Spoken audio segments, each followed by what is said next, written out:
Hello and welcome. My name is Kira Cooper and I am co-president of the Environmental Studies Association of Canada. Today I have the great privilege and honor of being with the C Lab, and I'm really thrilled to have this conversation with some amazing people doing some incredible work around climate change. To start us off today, I would like to invite the members to introduce themselves and then we will jump right in. Awesome. I'll start us off. So my name's Beth, and I just finished my master's at the University of Waterloo as a member of the C Lab. Okay, and my name's Misty Matthews-Roper, and I just finished my PhD at the University of Waterloo. And I'm also a member of the C Lab. My name is Lauren Smith, and I also did my PhD with the C Lab at the University of Waterloo, and I am continuing currently as a postdoc fellow at Royal Roads University. Hi, everyone. My name is Dr. Sarah Wolfe, and I'd like to introduce you again to Dr. Lauren Smith and Dr. Misty Matthews-Roper, who both finished their PhDs to great fanfare. And I'm so proud of both of them. As I said, I am Sarah Wolfe. I am a full professor here at Royal Roads University, and my connection to the University of Waterloo is that I was associate faculty member at Waterloo for about 10 years and recently moved out to the West Coast to continue my career here. I'm part of a very proud member of the C Lab, and I get the great honor of working with these amazing people and a few other people who weren't able to make it today. Kira. Awesome. Thank you so much. So today we'll be talking about supporting climate social science and specifically mentorship that matters. I'm wondering if we could just expand on that and give our viewers some background around what the Society, Environment and Emotions Lab is all about and how it came into fruition. Sarah, I will pass the torch to you. Great. Thank you, Dr. Cooper. So as we know, climate change is very much a human problem. From creation to solution, humans have to be part of the discussion if we are going to find viable, durable solutions to climate change writ large and also environmental problems at the micro or individual level. So as part of the Society, Environment and Emotions Lab, or the C Lab, our work focuses on something quite unique in the field of environmental studies, in that we look at the emotions, the emotional drivers that underpin environmental decision-making. So we're working at the individual level, and it aggregates up to the social or societal level. And we look at things like fear or disgust or joy or compassion, and all of the emotions that go into making us fully functional, sometimes slightly dysfunctional humans, and what the implications are for the climate challenges, the environmental challenges that we face, and how we can use emotions, we can leverage those emotions to make more durable solutions to the challenges that we face. Kira, do you want me to keep going and talk about how the lab came to be? Or does anyone else want to jump in and talk about the nature of C Lab? Sarah, why don't you continue and give us a bit more background of how the lab came to be, and then I'll invite other people to jump in and add their piece as well. But I think for those who are viewing who are new to the C Lab, it would be really valuable to hear a bit more about how it came to be. Great. Okay. Well, I'll leave it to others to talk about the C Lab as it came to be during the pandemic and since then. But really, the C Lab goes back, what I like to say, to the dusty dawn of time when I was doing my PhD. And my experience during a PhD, while I had a really, really great advisor, graduate school was very toxic. There was toxic competition across the different people who were in the program with me, and it was also very isolating. And I remember thinking to myself at that time that if I had the chance to do it all again, or if I had the chance to create something for other students, should I become a professor, that I would want to make sure that students had a very different experience than the one that I had during my PhD. Another sort of underlying or fundamental principle to the C-Lab was that I came to graduate studies and academia as a first-generation student. And so what that means for any of you who have parents who went to university or grandparents who went to university, to be a first generation means that you really don't know what you don't know. And so my sense of my undergraduate and even my graduate experiences was that there was a real sense of shame. I made so many mistakes and I was ashamed of those mistakes because I didn't know. And often I didn't ask. So again, I always thought that if I had a chance to mentor students or to continue within a career, an academic career, that I would want to make sure that students never felt the shame that I felt. So creating a space where it's safe to ask questions, where no one's embarrassed to ask questions, where there is an open flow of information that people need to be successful and thrive within the academic environment. And then finally, C-Lab is premised on this idea that it's possible to have an alternative mentorship model. So the mentorship model that I went through was very much a do as I say, not as I do. And that there was this sense, not even a sense, it was said explicitly that really the academic path, becoming a professor, was the only legitimate path post PhD. So that was a long time ago. I'd like to think that sentiment has changed. But as part of the C-Lab, I really feel quite, I feel quite militant that sort of hierarchical, narrow-minded perspective on why we pursue graduate education, why we might want to do a PhD, that old way of thinking needs to be thrown out. And instead, C-Lab is premised on an idea of a flat hierarchy and that there are lots of ways to contribute the skills that we develop through graduate students, as graduate students, beyond just academia, right? And to the point where I would actively say, pursuing an academic career isn't necessarily the best option at all for anyone at this stage, given the state of the industry. So those are the three drivers for me at the origin of C-Lab. And then I want to hand it over to Lauren or Dr. Smith now to talk about how the C-Lab really came to be at the beginning of the pandemic back in 2020. Sure. Yeah, thanks for that larger history, Sarah. I think as probably a lot of folks watching can relate or remember, the pandemic really threw us all in a lot of isolation, being stuck at home, and not really interacting with other people. So that was certainly one kind of push to create something to bring people together. And that's also, even without a pandemic, graduate school can be quite lonely. You may have your first year with your cohort in classes, but then you're kind of all off on your own doing your own research. So I had seen through some of my peers prior to the pandemic the kind of benefit of having a lab system or environment where you could kind of more regularly meet with people that are doing research kind of in the same really broad area, even if not a specific area. And so I proposed to Sarah, why don't we try and create something like that? I had a bit of a foray into the tech space prior and early in the PhD. So I was familiar with Slack as a communication tool and like team coordinating tool. So convinced Sarah to give it a try, somewhat reluctantly, but now she loves it, which is great. And I think it really helped us all sort of stay in touch. We were also, I think at this time, Sarah had already moved out west. So physically, we were already on not opposite sides of the country, but in different areas. So it helped us stay in more regular contact without being overwhelmed by more and more emails. And it was just a fun way to stay in touch and share resources. So the Slack space is kind of its own entity almost now. We have channels for sharing resources on like how to do a literature review or interesting papers that people find, getting started. So like there's a list of resources for when you first are starting. Like when a new member joins, for example, they can go to that channel and find tips for finding the right supervisor or finding committee members, all kinds of practical things, but also a lot of fun.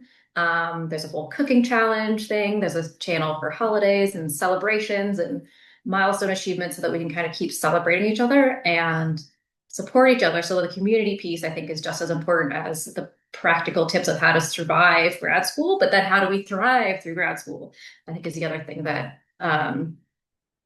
that C-Lab as a thing helps us do. Thank you so much, Lauren. Beth, did you want to jump in? One thing I'll just quickly echo is that I think for me, my experience in the C Lab has very much been a balance of sort of the logistical support when you come into whether it's a master's or PhD, at least from my experience, you don't really know what you don't know. You don't know how things are supposed to run or what a thesis is really supposed to look like at the end. And so I think that's one thing that's been very valuable for me is just the passing on of that knowledge that isn't necessarily explicitly shared through the formal education process or program. Um, yeah, so like learning that from my peers has been incredibly valuable. The Slack space in itself is it's like a treasure trove of resources. Usually it's one of the first places I go to if I have a question or I'm looking for, literature on a certain thing. I'll literally keyword search in our Slack space because I know everybody's been sharing so many resources there over the past many years. So that's incredible. But then also there is the other side of that community building. It's a means to sort of chat with folks, whether it's our team sort of located locally in Waterloo for me or across the country out west. Yeah, and I think being able to sort of see windows into every person in the lab's life and their wins and celebrate that with them has been such a beautiful thing to sort of get to know these people, grow, and progress through my degree alongside them. Yeah, it's just like a really great way of like building in that collaboration, that mentorship, even friendship, I would say. So that's all I'll add for now. Thank you, Beth. Misty, would you like to share your perspective? Sure. I'm really going to echo a lot of what we've already heard, but during the pandemic, I found that the C Lab was just really welcoming, and they invited me to give a talk on my research, and I don't think generally I hadn't done that yet. So that was kind of cool to come in and talk to some people about what I was doing and have some really good feedback. And then they were like, "Oh yeah, you're really cool. You want to join?" And I was like, "Yes," because as Lauren said, right? Like it's isolating to do a PhD, and then a PhD in the pandemic was just like, oh. So I thought it was great, and it was a really turning point for me in terms of my research. I felt more able to focus, and like I could ask people questions. They're all interested in sort of like similar things, and I got to learn about their research. So I think that's when grad school for me really started to feel like, oh, this is something, fun again, as opposed to just bragging. Yeah, thanks. Thank you. I haven't heard many people use fun and grad school in the same sentence, so it sounds like you're doing something pretty miraculous in the C Lab. I'm wondering if you could share a bit more around this unicorn system that you've created. How does your lab function? I think we know what makes it special, but if you could just give the rest of us who are super jealous of the amazing experiences that you've been cultivating in that space, that would be super helpful. And also inspire more people for a different way to come together in what is, as many of us have experienced, a really stressful and isolating time. So I just want to open the floor to whoever wants to jump in. If I may jump in with sort of the less silly aspects of it, you're right. What we have created here is remarkably special. It's probably one of the best things in my career. And I credit the people on this call and the people who weren't able to be here for the magic that we have co-created. But that magic would only be possible if we all subscribe to the mentorship principles that we've all signed on to. So as one of the requirements for coming into the lab, everyone must agree to the principles that underpin our lab, and they're up on our website, the C Lab website, which we can share later. And everyone agrees to those principles. So we create a space very, very intentionally, and we set the parameters by which we're going to act here. So as a professor, I feel safe that I can bring my full self to this community, just as I hope a student, whether it's a master's student or a PhD student or a postdoc or an undergraduate student, because we've had undergraduate students involved as well, they can all come here, and it seems trite, but it's a safe space to share the victories and share the confusion and to share the challenges. And so those principles are fundamental to the fun that Lauren, Beth, and Misty are going to share next.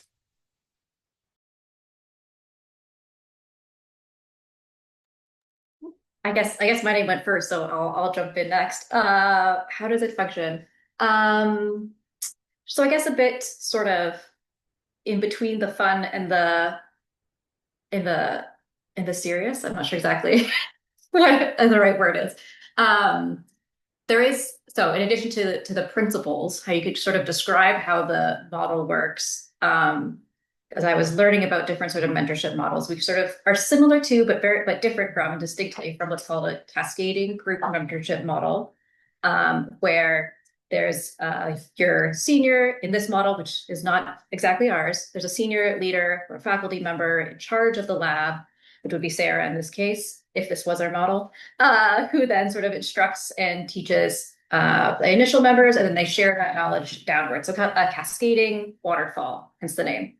So we're a little bit like that in we try and share the workload, share the mentorship responsibilities, but rather than being the one person at the top of the pyramid, we really try to flatten that out as much as possible.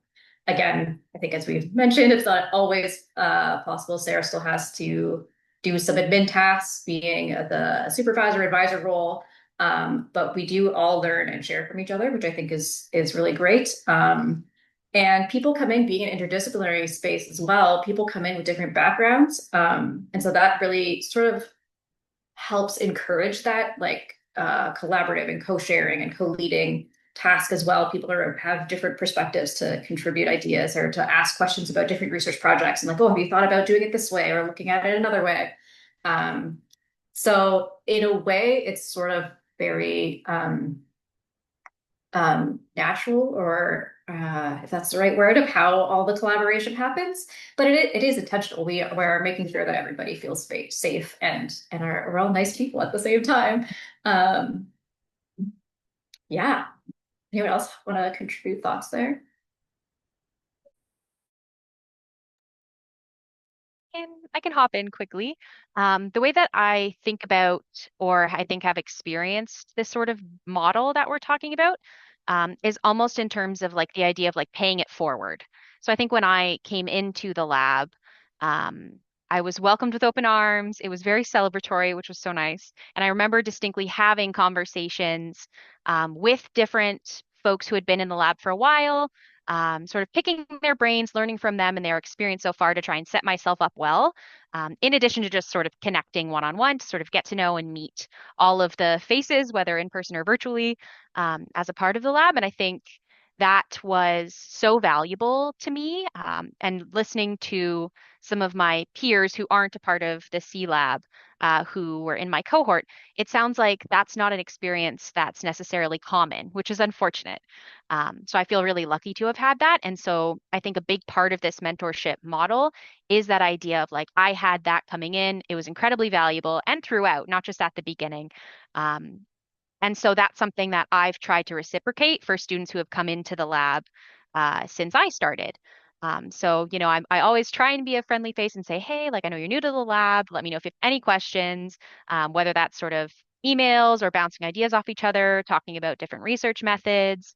Yeah, helping to troubleshoot things as they come up through research.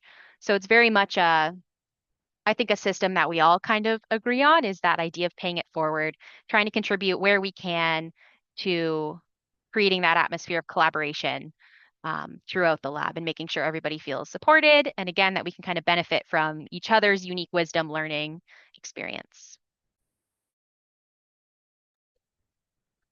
Yeah, and so when everyone was just talking there, the only thing I can think of is sort of like concrete examples of like we have that. If you're not familiar with Slack, but you're maybe familiar with MS Teams, there's this thing called channels, and then like you can talk in those different channels about certain topics. So in Slack, we have a channel called opportunities or help needed. So you post like, oh, there's a job, maybe you want to apply on it, or hey, I'm working on my PhD dissertation defense. Anyone want to come watch it? So different things like that. And I found that kind of like in the pay it forward that Beth is mentioning, but also I found it really gratifying.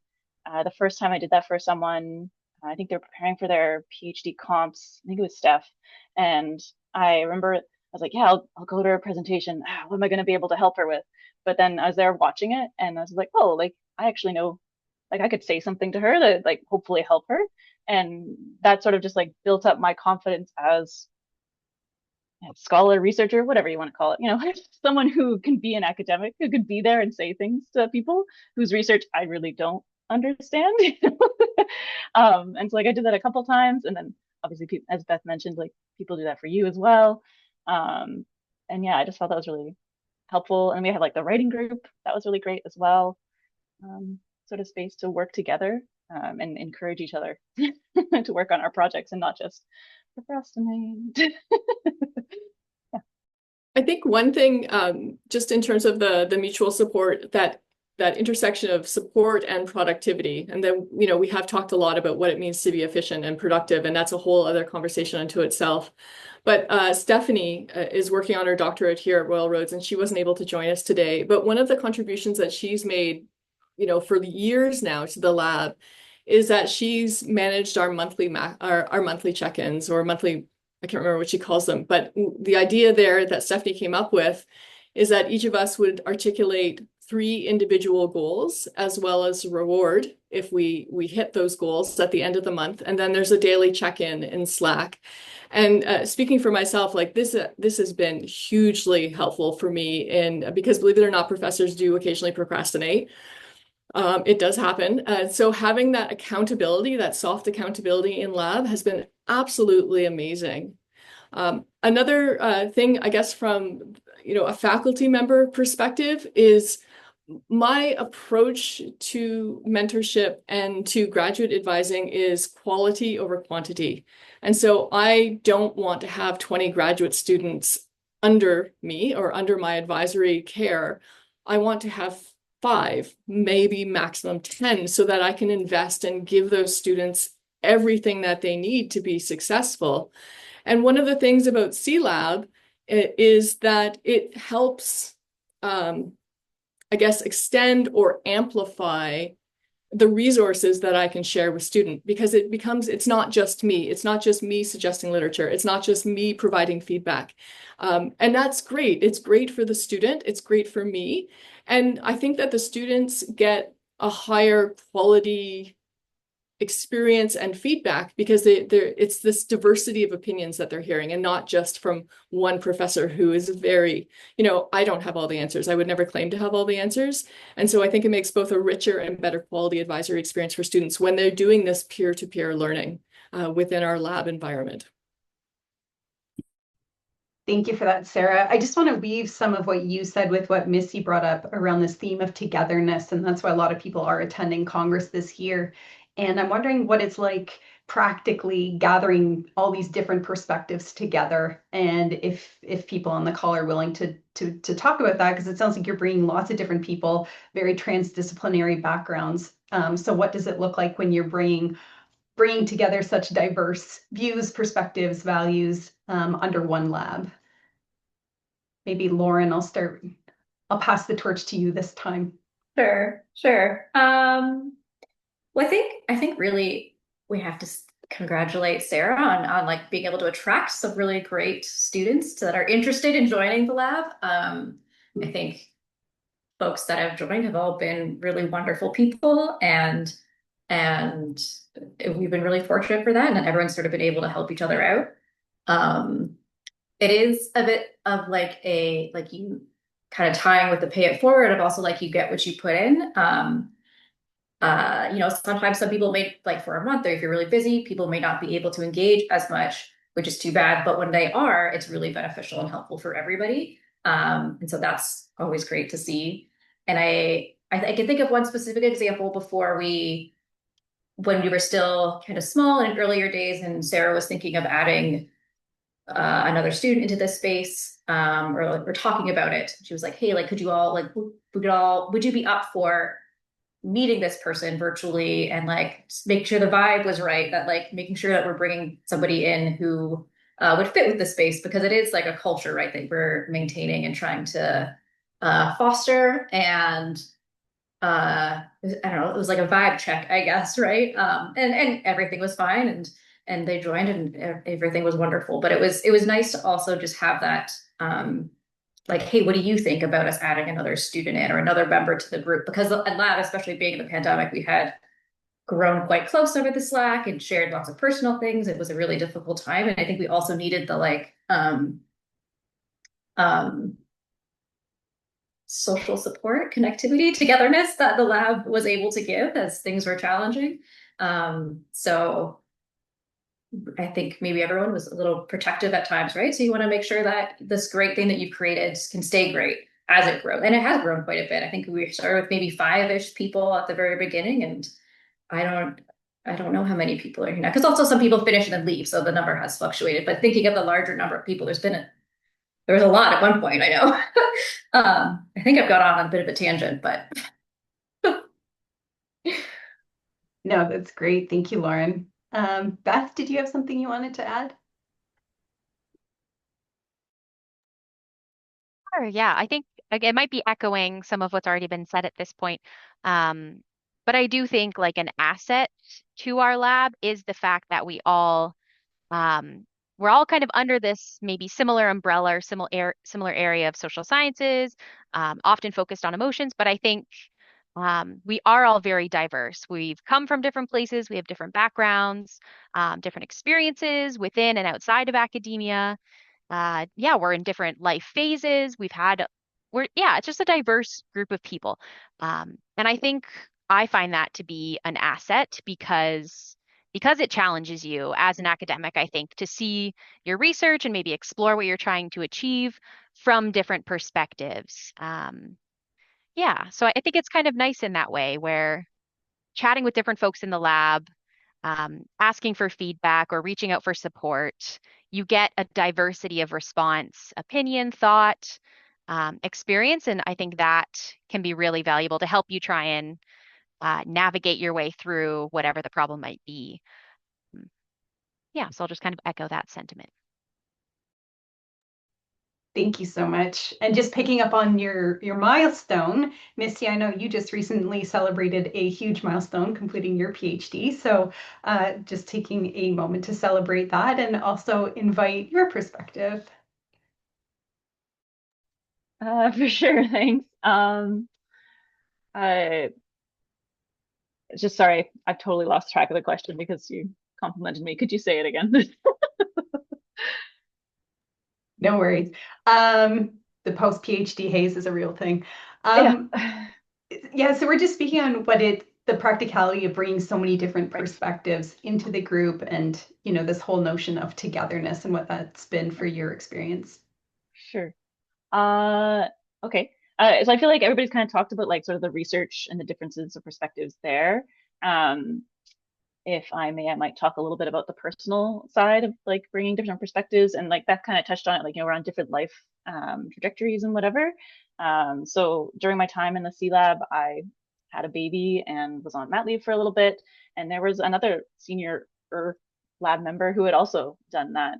And so Steph, I literally reached out to her one time because my baby wasn't sleeping. She's like, man, we need to talk. Like, I don't know how people do this. And that was just really great that, I could find someone. Because again, it wasn't like part of the pandemic when I was having my baby, but there was pandemic and I don't have a lot of friends who have kids. So it was like, I know this person. I don't really know them well, but I'm going to. And now we talk a lot about different things, not just babies and stuff, like research and everything, and like being parents and researchers or PhD students. And like that's a hard thing, and there's not everybody's doing that. So it's great to be able to chat with them. We also in the lab get to talk about our pets a lot because they come on camera. This one's Flower. But yeah, so I'll leave it there for now. Thank you so much. So we know academia likes proof and lots of evidence and likes to have rationale for pretty much everything. So giving academia a dose of its own medicine. The next question I'm really interested in is why is it so important to have spaces like C Lab in modern academia? And I will pass this one to Sarah. Yeah, so let's go conventional, shall we?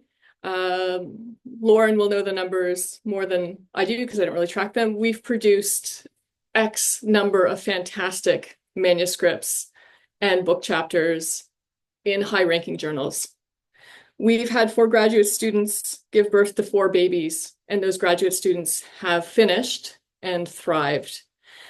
We've had people diagnosed with serious medical situations, and they have continued and gone on to finish. We have students who have lost their jobs, and because of the nature of Slack and this mentorship model, we've been able to reallocate funds legitimately, don't worry, it's not fraud, so that those people can continue to do work and complete their research with integrity and dignity. So we're publishing, we're keeping people on the career track that might perhaps have dropped off. We have people finishing, as I like to say, upright and smiling. And I don't credit myself, I'm a small part of that, but really it's the community we have built. And I know graduate students finishing upright and smiling, that isn't necessarily the major priority or major driver or motivator for a lot of academic programs, but it's my major driver. And so I'm going to make sure that it happens for the students who I am responsible for. So those are the conventional metrics. I'm sure there are others. We've also raised many hundreds of thousands of dollars in scholarship applications and grant proposals. So the system that we have works really well. And just coming back to that comment on interdisciplinary, we have a channel called Literature. And one of the pay it forward aspects that we all subscribe to is if you find an interesting article that's interesting to you, or you think it may be interesting to someone else, because we all have a general sense for what we're working on, we post it. We post it in Slack so that other people can see it. If you find a method or a website or anything or a person who might be great for an external examiner, we post it in Slack. So just going back, it's not just me as the professor guiding this group, all-knowing and all-powerful. That's not what it is at all. We have a group of 10 or more people looking, thinking, studying, finding, networking, connecting, and drawing all those resources back into Slack for their peers and for me to appreciate. I've learned so much from this group. So from a conventional academia, from those metrics, we're doing very, very, very well, and we're proceeding with dignity and integrity, and I love that about this lab. So that's me. I will turn it over to others. I can hop in with some in between the stats and facts and the other, I don't know, the other arguments for why it's good, I guess. Not only does it feel good to be part of the lab, you feel welcome, you feel safe, you feel supported, but there's research that supports that mentorship models like these help increase student and faculty satisfaction, increase feelings of connectivity, so mitigating loneliness. It also, formal mentorship in place, mentorship styles like this help people become or help increase productivity. And that feels a little bit icky to say personally, because I feel like we should just be all about how do we just get more productive, how do we get more publications, all of that. But if this is a model that helps make the work easier and feels good, and we're not burning ourselves out, we can share the workload up a bit, then I think that's a good thing.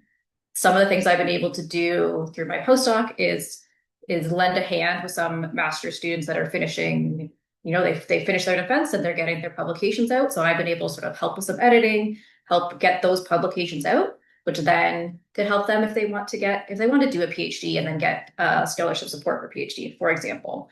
So if that's helpful work and that's a task that is on my plate, I'm happy to do that. I'm happy to help them out. And that helps improve the research profile of the lab then. As Sarah was saying, we have more things that we can show off that we've done. I had another fact. Oh, the other point I was just going to say, even though we're not living in the pandemic so much anymore, we're not in lockdowns, we're still dealing with climate change, and we're all researching climate change. So we're very aware of all of that crisis, among others, ongoing. We also study the emotions involved, but then with this space together, we can talk about those emotions and we can work through those emotions. And as Misty says and features in her research, we can maybe help each other learn to live with climate change.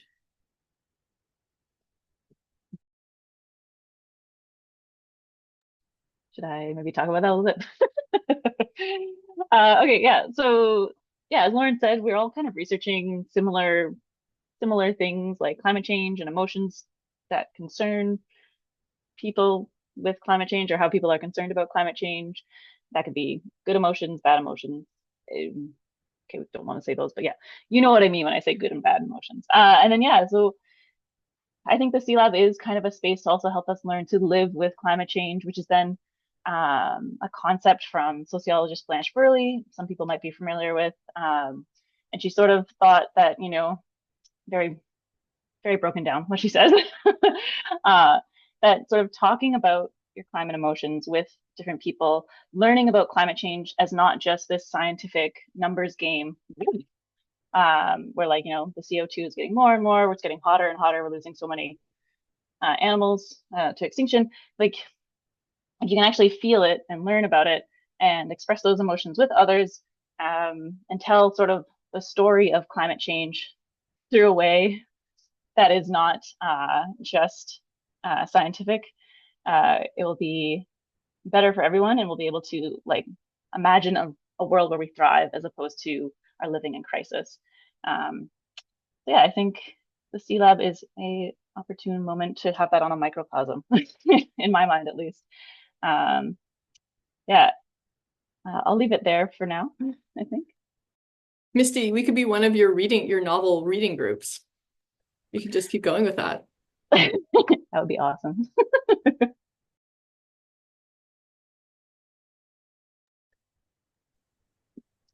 Beth, did you want to jump in? Yeah, so I'll quickly jump in. Um, Again, sort of echoing a lot of what's already been said, but I think what Misty was saying, it's kind of really interesting because we're all intimately studying emotions, how those impact our behavior and environmental decision making. And so I think the practices that we try and engage within our lab is sort of one way that we bring that theory into practice. We bridge the gap between theory and research and action. And what those best practices that we've come across in the literature actually look like in a community setting. So that's really cool. I think that's really cool to see. And sort of one other thing I just want to quickly touch on in terms of why it's so important to have spaces like this in academia, is because, again, I just finished up my master's, a 2-year research program at the University of Waterloo. And throughout that 2 years, I had my experience to go off of and my, fellow friends in my cohort who were a part of the C Lab. And just to sort of compare and contrast, listening to those experiences of getting a master's degree with some of my other peers in the same program in my cohort who were members of different labs, and it's just crazy to sort of listen to those experiences and sort of hear a very different, maybe less fortunate setup where they have a hard time getting a hold of their supervisor or having a certain amount of their time, and it's really hard to get the support they need, and they don't feel like they're being supported, and they don't really know what they're doing or how to navigate it, and they don't know who to talk to about it, because they feel like it's sort of just them, and they haven't had those opportunities to get to know other students who might be, under the same supervision of their supervisor. Um, and so I think like I wish the model that the C Lab uses was the norm, but I worry it's not, unfortunately. But I think it should be because again, like the value of this community, um, I think I'm convinced that had I not been a part of this lab or had access to this type of community and mentorship, I would I would have struggled a lot more and been a lot more miserable, to put it short. I think it's been super valuable for my learning, for my growth as an academic, as a researcher, but also for my well-being as a human, as a person, which is something that I think C Lab really emphasizes, um, and values. So. I love that you're bringing the humanity into the academy. It's long overdue, and we need some more of it. And on that note, it sounds like C Lab is amazing and has figured out the secret sauce of not burning out and not falling apart in what can be quite a toxic space. But I want to know, like, what are the challenges associated with maintaining this kind of lab? It sounds like an extraordinary place to be. I'm not gonna lie, I'm feeling a bit of jealousy not having been part of the C Lab, but loving that you had this space. So I'm wondering if you could speak to some of the challenges and yeah, just to give people a bit of insight that while it's wonderful, it wasn't without a lot of effort to start it and to maintain it. Well, I'll jump in if that's okay, followed by Lauren. So while I would love to think that we've got it all figured out and that we've got the secret sauce, C-Lab is actually quite fragile. And I don't know if this would be news to Lauren, Beth, or Misty, but it is quite fragile for lots of different reasons. As you've highlighted, this approach is not the norm. I wouldn't go so far to say that we're exceptional, because I know that many of my faculty colleagues, some of my faculty colleagues, are approaching mentorship or supervision or whatever in a way that is similar to what we're doing, but it certainly isn't the norm. And so what that means from a faculty perspective is that I constantly have to fight to hold this space. That means financially, I have to fight to convince the university that this is a legitimate expense that benefits students. And so far, so good on that. In case anyone from Royal Roads or SSHRC is listening to this, it's very much worthwhile. So there's the financial aspects of holding the space safe. There is my guilt as a faculty member, knowing full well that while we have created a non-hierarchical, flat peer-to-peer learning model within our lab, it is also an elite group of students who don't have access to this.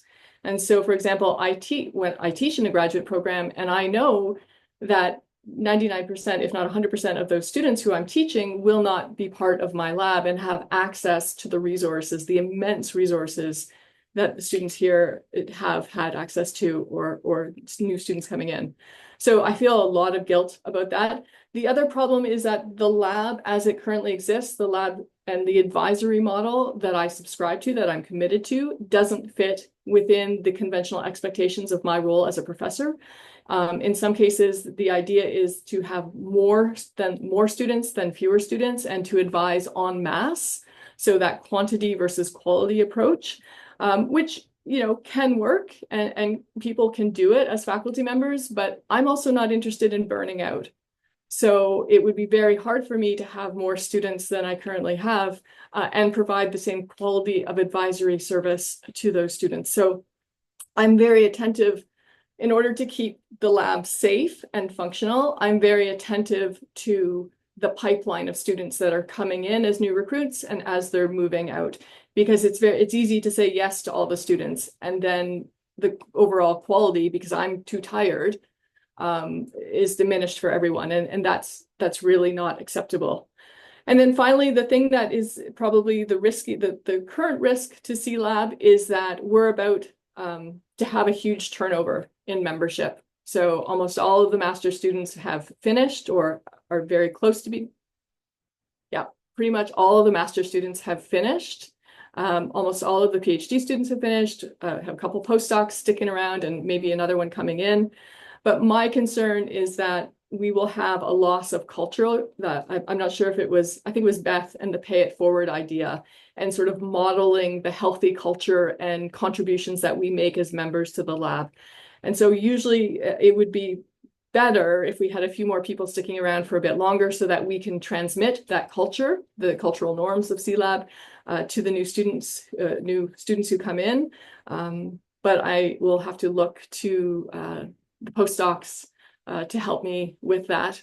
And maybe I can convince Beth to stay and do a PhD so she can help with that as well. But so the good news is that we have a great space. The bad news is it is constantly vulnerable and needs to be defended. It's not just sort of a plug and play and we're good. It constantly needs to be defended. So that's my perspective as a faculty member.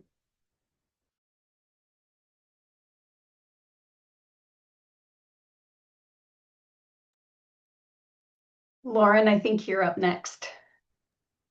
Gosh, I'm trying to think if there's anything I could add. I think those are pretty, what are the other challenges? I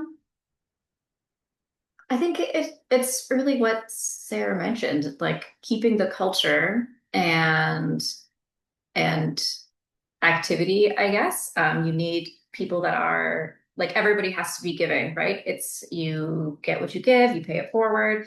It's a community. So Yeah, I think I don't know what else I could possibly add.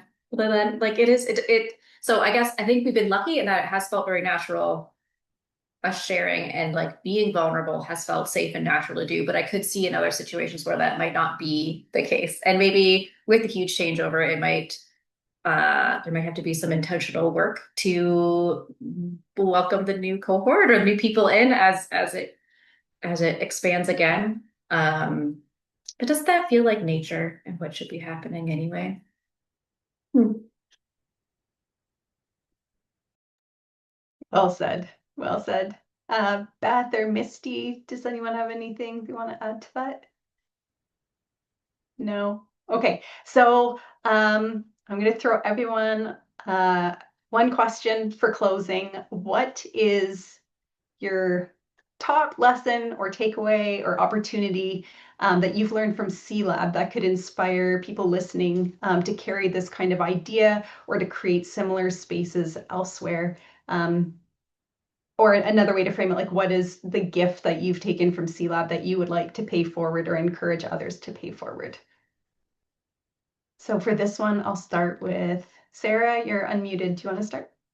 Sure. My two biggest takeaways, you absolutely, as a professor, trust the students. Trust the students, you can trust them. They know what they're doing, and if they don't, you can help them and they can do it. And then the other thing, it's sort of a half thing with the trust the students, is that they can support you as a person. And so I mentioned a really negative medical diagnosis at one point, and that was on my side with my family. And the students stepped up without question. They stepped up, they supported me, they held me, if you will, while things were unsettled, and came back stronger than ever. And so I think as faculty members, we have to be willing to trust students, let go of some control, and it sounds kind of cheesy, but be vulnerable. If you need help, then you need to ask. And it works really, really well to be a human being with your students. I can't believe I have to say that, but it's true. It works really well to be a human being.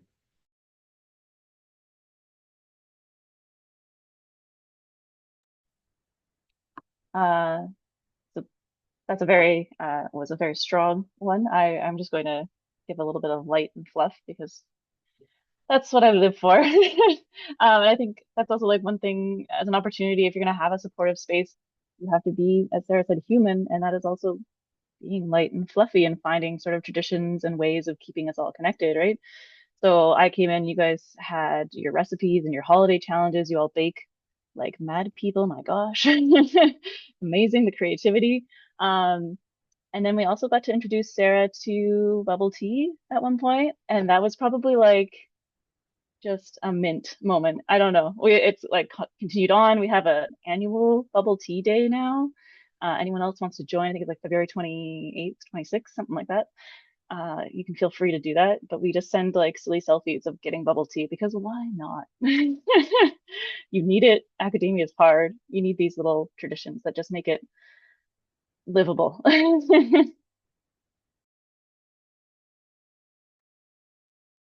Love bubble tea day. Every day should be bubble tea day. I love that we started that. I think those are the fun, silly traditions that I think are really also a valuable piece of our community. Yeah, but I think when I think about the C Lab, what makes it special and successful that I hope other people try to emulate is like I almost think about it in the same way we talk and think about sustainability, which is for something to be sustainable, you really have to think about not just the here and now, but into the future. And building in a good direction that will create something long lasting for the generations to come. And that might be a bit of a stretch or maybe a little bit dramatic to say, but I think that is kind of what we try and do here, where we are building this community that we hope will continue as new members come in. We're building this really solid culture that hopefully will continue and see new students through successfully. And the whole bank of resources that comes with that, right? So I think it's really thinking about how do we create meaningful mentorship community in academia. It's really thinking about that in terms of like through that same sustainability lens of for generations to come, not just what's happening here and now. And one gift that I think the lab has given me is just confidence as a researcher, but also as a person. Um, yeah. And I don't know if I can elaborate more than that, but I think there's a lot of really inspiring, incredible people who I've gotten to chat with and learn from. And I think that just kind of builds your confidence as a person navigating difficult things within and beyond academia. So super grateful. I gosh, could have said any of the things that anyone else has said because they've all been wonderful things and gifts really from the community. A lesson I think is maybe knowing the like two ways of humility, both like about yourself when you're talking about yourself and what you know, and you can kind of realize in this when you are helping other people out in the lab that you actually know a lot of things. And I think either Beth or Misty brought this up too, but there's I don't know if humility is the right word for it, but the realization that you actually do know a lot of things, and you realize that when you're helping other people out. And I think that's sort of something that you could take away from the lab. And then also when new people come in, that there's lots that they can teach you. So it's a mix of being open and asking people and having conversations, and you can learn about them and learn what they know, and also realize that you have so much that you could share and that you can learn. And as a gift, I don't want to steal Beth's with the confidence, but I think I really gained that through the lab, and definitely, as has already been said, if I didn't have the lab space, my PhD would have been a much different experience. Definitely needed the support and the community through all of that. Yeah, I don't know. The lab itself is a gift. I don't know what else I could possibly add. Thank you. Thank you, everyone, so much. It's incredible to see a lab that's actually embodying like a fundamental transformation in academic culture and not just talking about it, but walking the walk. Thank you for giving us hope that this is possible. And I hope that this talk inspires more people to courageously walk their own journey and to explore with some of these more challenging but deeply needed humane experiences in the academy. What I've learned from you: be kind. When in doubt, get bubble tea, and always pay it forward. Thank you so much for the amazing work that you're doing in the climate space. It's phenomenal. With the last few moments we have, I just want to know, since everyone listening really wants to join Seed Lab, I'm sure. Are you recruiting? If so, how can people get in touch? And any last things we want to add before we close? Yes, so C-Lab is recruiting new students. So you can check the C-Lab website, www.clab.ca. And you can also check my website, sarahwolfe.ca, for new research opportunities for graduate students, whether it's master's or PhD. There are some ideas there to start riffing off of. And please email me at my Royal Roads address, which is sarah.1wolfe@royalroads.ca, and you'll get to meet and work with all of these lovely people and more that have been on today's call. Thank you so much. And can we just spell the C Lab? Lauren, maybe? Yeah, I just wanted to make sure people know that it's SEELAB.ca for Society, Environment, and Emotions Lab. While there has been a water theme with a lot of the research, it's not sea like the ocean, it's SEE. Fantastic. Thank you all so much for the gift of your time, your invaluable contributions to this field, and for being the kinds of amazing humans that we need in the academy. We need more people and more labs like yours. On behalf of ESAC, deep thanks for all your contributions, and I wish you all the very best. Good luck with your lab and your own research, and I look forward to seeing you at Congress. Thanks, everyone. Thank you.